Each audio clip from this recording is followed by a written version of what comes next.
Keep the Deficit, Ditch the Doves by Stephanie Kelton. I just read another disappointing piece dealing with the preliminary recommendations from President Obama's Fiscal Commission, this time from a contributor at the Huffington Post. Like any good deficit dove, he concedes the existence of the crisis, which he says any idiot with a third-grade education could recognize. Quote, "The magnitude of the financial management of our government does not require algebra, calculus, or knowledge of algorithms." End quote. And while it is true that you do not need differential calculus or linear algebra to understand finance, it does help a great deal if you can read a balance sheet. Unfortunately, this Stanford academic, like so many on the left, apparently cannot. What follows is a highly truncated statement that stems from a set of arguments that have appeared many times on this site. For those who haven't been following along, it may serve as a primer. In a closed economy, one without foreign trade, the government's budget position is, by accounting logic, the negative of the private sector's, firms and households combined, position.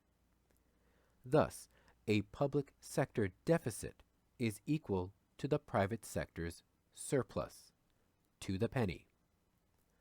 Arguments in favor of fiscal responsibility miss this some fundamental point completely and, in so doing, end up supporting the kinds of policies that will worsen, rather than improve, the private sector's financial well-being.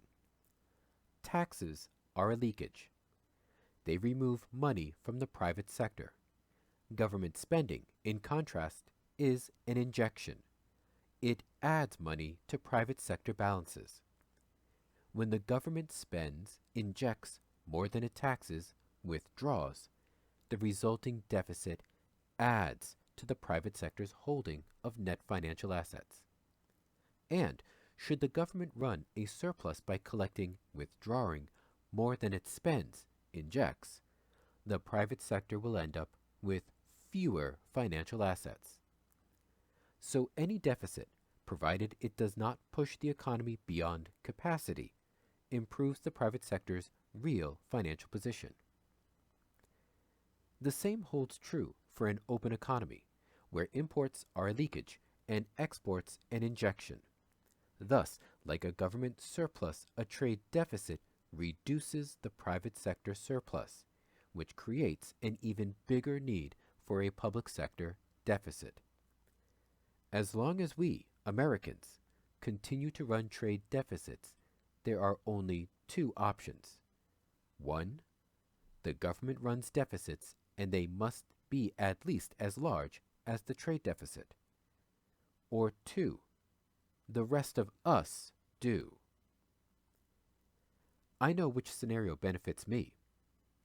Do you?